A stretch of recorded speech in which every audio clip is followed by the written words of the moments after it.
Ketua WHDI Badung melantik dan mengukuhkan pengurus WHDI Wanita Hindu Dharma Indonesia tingkat Kecamatan Sekabupaten Badung periode tahun 2017-2022 bertempat di kantor Camat Mengui Badung.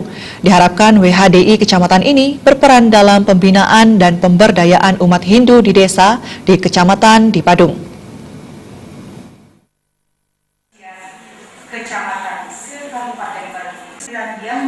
Pengukuhan pengurus WHDI Kecamatan Sekabupaten Badung yakni Petang, Abi Ansmal, Mengwi, Kuta Utara, Kuta, dan Kuta Selatan dikukuhkan langsung oleh Ketua WHDI Badung Niketut Suas Isyudayani. Pengukuhan dihadiri seluruh pengurus WHDI Kecamatan Sebadung dan disaksikan oleh Kadis Kebudayaan Badung, Camat Mengwi, tokoh masyarakat, dan para undangan lainnya.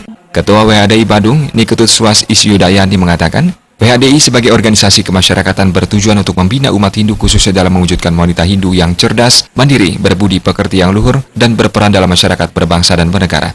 WHDI Kecamatan sebagai perpanjangan tangan dari WHDI Kabupaten, nantinya diharapkan menjadi pembina dan pemberdayaan umat Hindu di masyarakat di masing-masing desa tiap kecamatan di Kabupaten Badung.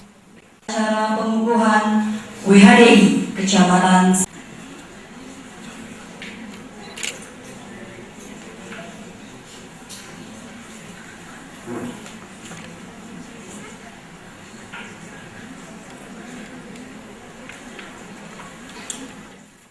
Badung tentu yang berharap bahwa sesuai dengan tujuan dari organisasi WHDI ini adalah untuk membina umat Hindu khususnya dalam upaya mewujudkan wanita Hindu yang cerdas, mandiri, berbudi pekerti luhur, dan berperan serta dalam masyarakat.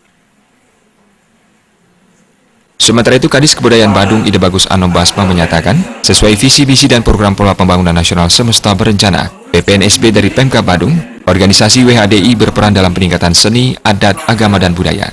Oleh karena itu, WHDI sebagai partner dari Dinas Kebudayaan dapat bekerjasama sebagai pembinaan umat Hindu di masyarakat, serta mendukung program-program kerja dari WHDI.